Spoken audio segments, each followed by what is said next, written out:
तो हेलो दोस्तों, आदिवासी के लिए सबसे बड़ी खबर है कि डूंगरपुर बांसवाड़ा सांसद राजकुमार रौत को लेकर एक बड़ी खबर सामने आ रही है। जी हां, राजकुमार रौत को भारत सरकार ने बड़ी जिम्मेदारी दी है। जहां राजकुमार रौत लगातार आदिवासियों के लिए लड़ाई लड़ रहे हैं, अब दिल्ली में भी संसद में आदिवासियों की मांग को उठा रहे हैं, जिसको देखते हुए सरकार ने रौत को बड़ी जिम्मेदारी सौंपी है। तो चलिए जानते हैं कि आखिर अब भारत सरकार ने और नरेंद्र मोदी ने राजकुमार रौत को कौन सी बड़ी जिम्मेदारी सौंपी है। सांसद राजकुमार रौत को भारत सरकार ने जनजातीय परामर्श समिति के रूप में बड़ी जिम्मेदारी सौंपी है। तो आपको क्या लगता है कि राजकुमार रौत है वो इस समिति की अध्यक्षता पूरी एकदम आदिवासियों के हित में यहाँ पर सोचेंगे और अच्छा काम करेंगे? कमेंट करके बताएं।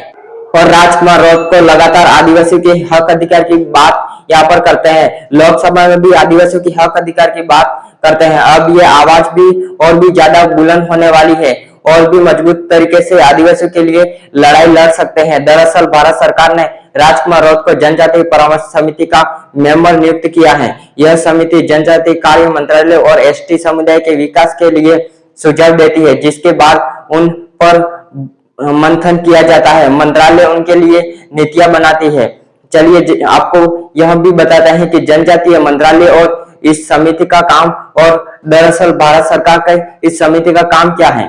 जनजातीय मंत्रालय प्रमुख रूप से अनुसूचित जनजाति एसटी के सामाजिक, आर्थिक और शैक्षणिक विकास के लिए कार्य करता है। इसका उद्देश्य जनजातीय समुदाय को आर्थिक रूप से सशक्त बनाना है, उनकी शिक्षा और स्वास्थ्य सेवाओं में सुधार करना है और उनके अधिकारों की रक्षा करना है। मंत्रालय द्वारा जनजातीय क्षेत्रों में बुनियादी सुविधाओं और रोजगार के अवसरों, वित्तीय सहायता और विशेष योजनाओं के माध्यम से संग्रह विकास सुनिश्चित किया जाता है। इसके अलावा मंत्रालय सांस्कृतिक धरोहर पहचान के संरक्षण, साथ ही न्याय और अधिकारों की सुरक्षा के लिए काम करती है। और यह जो समिति है वह मंत्रालय को इनके विकास के लिए सुझाव देती है और सुझाव के बाद मंत्रालय पर उन पर काम करता है।